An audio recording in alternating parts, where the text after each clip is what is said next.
medical imaging data sets also.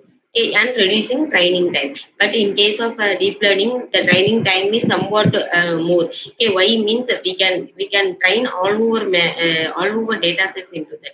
But in terms of quantum algorithm, the help of the quantum algorithms, somewhat the training times also will reduced, and then it will help to integrate with the quantum-based security mechanisms to ensure the privacy and the integrity of the sensitivity medical imaging data, and then to assess the clinical relevances and the feasibility of deploying quantum-enabled medical imaging solutions also.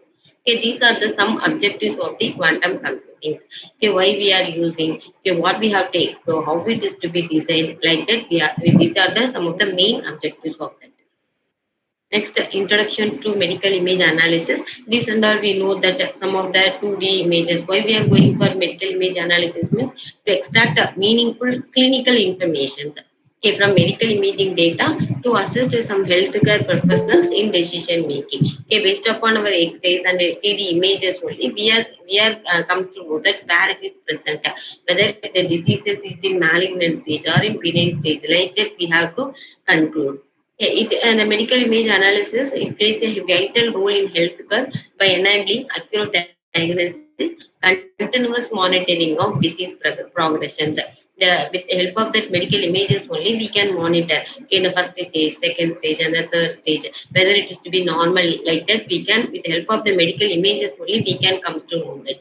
Okay, there are several medical imaging also, that is medical magnetic resonance imaging. We are getting that MRI scan. Okay, why we are going for that MRI scan means it will give the soft tissue visualizations. Okay, and then CT scan means it will go for the cross sectional anatomical scans, and then PET scans for functional imaging and ultrasound scannings also there.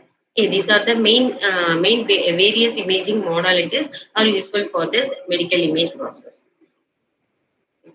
Even though there are several changes in traditional medical imaging processing, what is that means a high data volume. Okay, we can modern imaging models that is computationally expensive to store and process. And this also high dimensionals also. High dimensionals in the sense it is very complex and it will get slow processing, and some computational bottlenecks also, because it will give more significant processing powers, and the training time should be more. And then image quality variability, because we are getting some medical images means we have to clear the noises and some artifacts and the inconsistent scanning protocols of the, so it will cause to that the accuracy should be very less. And then limited annotated data sets, because each and every medical images a shortage of large and high quality and annotated medical images. Okay, data privacy restrictions. Suppose we are using that physicians, that is HIPAA limit, that is High Censurance Patient Accountability Act. Okay, we are going to share our information to that High Insurance Patient Accountability Act only. So the data privacy restrictions also will be there. Yeah, and scalability issues, difficulty in adopting algorithm to handle real-time processing for large-scale clinical deployments also. Okay. These are some of the changes in traditional medical imaging processes. So we have to avoid that, and we can get the we can cross over the challenges. We can get the accurate, more reliable, and scalable also. Now only we are entering into that quantum computing. Okay, we all know that what is that quantum computing. Okay, quantum computing is a new paradigm. Okay, why it is called as a new paradigm means we up to which we are using that which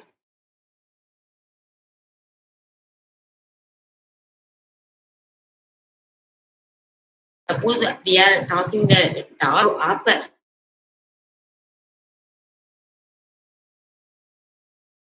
Finally, we get the answer that is even head or tail. Okay, that the rotation time should be on the superposition. Okay, whether it is be 1 or 0. Okay, so only it follows that the principles of quantum mechanics.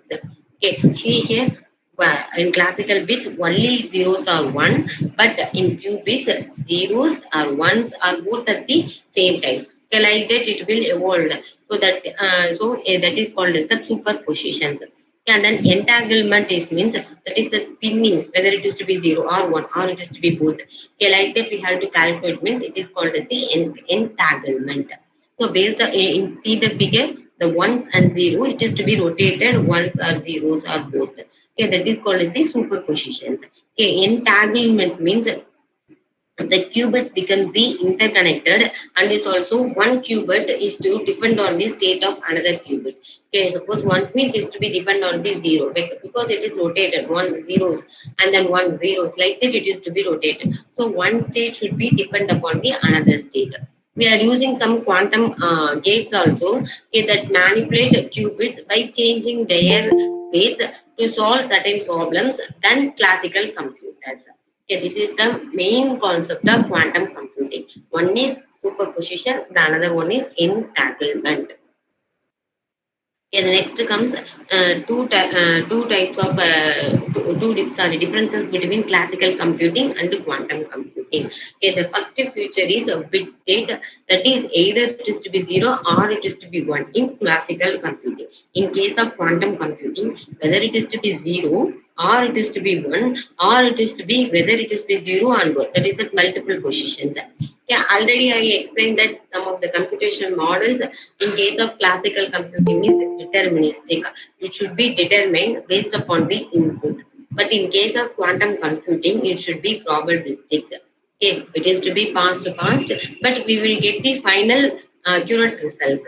And then parallelism means here limited parallelisms only, but here in exponential via the superpositions. I already explained that before slide what is meant by superposition. Superpositions in the sense zeros or ones or both zeros and ones, like that it is called as a superposition. And then data representation should be as it should be binary logic, that is zeros and ones. In case of quantum computing, it is that the complexes vector space. Okay, we can measure in the forms of vectors, whether it is the zero or one or both the zeros and ones, like that. And then key limitations is we are using here Moore's law plateau. You know that the Moore's law and all, okay, in physics and machine learning and deep learning and all, we already saw about that Moore's law. Okay, here in quantum computing, we are using that NISQ era. Okay, NISQ means noisy intermediate scale quantum hardware maturity. Okay, without any noise, we can process and get the output. Again, some of the use cases is classical computing is used for general purposes, but in case of quantum computing, it mainly deals with the optimizations, and then machine learning algorithms we can combination with. Also, we are using for that some chemical approaches also, chemistry approaches also. Okay, these are the difference between the classical computing and quantum computing in terms of several features. In the next one, that is that important one, that is called as the quantum computing architecture. Okay, know that quantum computing, every architecture having physical and logical designs, how the quantum computers are built, operated, and programmed. Here, the gate-based model is also there. Okay, you know that gate-based models also. And then adiabatic quantum computing means it starts from initial ground states to the final ground state. Why we are going from initial ground state to final ground state means it's the for getting that solution for an separate optimization problems.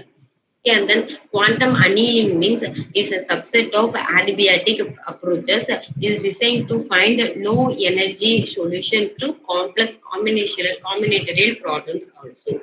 Okay, and then these architectures, how we are going to implement it means some physical systems such as superconducting circuits. That is to be why we are using circuits means we have to use some gate-based models. So we are in need of that superconducting circuits and the trapped ions, zero state, plus state, like that, and photons also, and the topological means which will be different states as okay, in why we are each offering that in terms of scalability, coherence time, and the error rates. Okay, based upon this, so only we are designing that quantum these architectures. The current hardware platforms is offered by that IBM Quantum, Google Sycamore, and D-Wave and Rigetti. Okay, these are that several hardware platforms are there to implement the for that quantum computing architectures. Here, quantum architecture content combinations of some gate-based models. Okay, why we are gate-based models and adiabatic quantum computing and quantum annealing. Okay, these are the main basic blocks of the quantum computing architectures.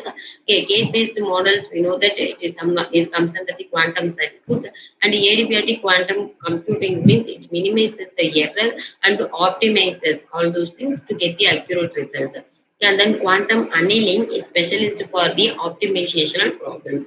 With the help of the some physical implementations, I already explained that what are the superconducting qubits and topological qubits and all. Okay, these are the main quantum computing architectures. Okay, which comprises of gate-based models, adiabatic quantum computing, and quantum annealing. And we are having some medical image analysis techniques. Okay, traditional AI, artificial intelligence, medical machine learning, deep learning in medical imaging. Okay, these are the some of the using the convolution neural architectures. We can classify the images and then units for segmentations. Okay, GAN, you know that generative adversarial networks. It have frameworks and simulators. And we can install that PennyLAN. Okay, this is that hybrid quantum classical PennyLAN. Okay, this is that hybrid quantum classical models, scale models. Okay, if I have to be implement that first one, it is also used for that. If I have to be implement that first one, it is also used for that simulated. Simulators also. Okay, it is the major strength means it automatically differentiation through quantum circuits. Okay, we can use some of the gates also. So these are the best simulators we can use. It is also compatibility with PyTorch, TensorFlow, and DAX also. Okay, it supports photonic quantum computing. That is that it is used for the optimizations and also some photons should be changed and we'll get the final value. Yeah, and then this PennyLAN is one of the tools that is very much a support for the variational quantum algorithms and the hybrid deep learning algorithms also. Better you can use these PennyLAN simulators for doing some of the quantum computing operations. It is very much compatible with Pythons also. So using that Google Colabs also, we can use that quantum computing researchers for getting the results. And this all program is also very much support to that quantum computing tool simulators also. And for that CIRG is another one simulators. It is support for that Google. Okay, it is mainly term for that near term quantum computers, and its highlight is gate level control and timing. It is optimized for Google's quantum processors also. The way we are going for that because the quantum computing is also I already explained that the quantum computing so some of the gates like this Karl's gate and Hadamard scales. So the developers meaning that fine grained cycle constructions. So we have to use that simulators. Okay, it is developed by the Google. Next one, mini quantum hardware. Okay, what are the quantum providers also? Okay, there are several providers like that IBM and the NetJet IonQ. Okay, it will use the superconducting qubits among that. It will access the platform in that IBM Quantum Experiences, Forest software development kit, the Amazon Bracket and Azure also. We can get a real quantum hardware.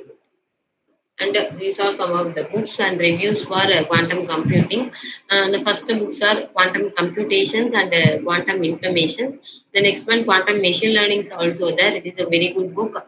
And then Supervised Learning with the Quantum Computers also. Whether you can download all those things from that system itself and start doing that quantum computing research. Because it is a booming research area. Okay. And then there are several journals and white papers also. The main.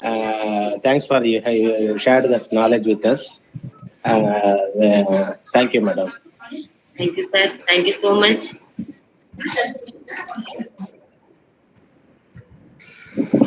Thank you, ma'am.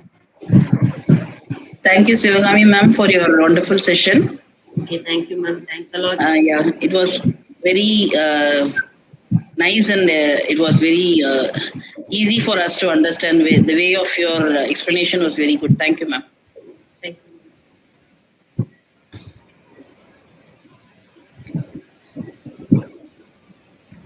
Thank you all. We'll meet tomorrow by 6 with one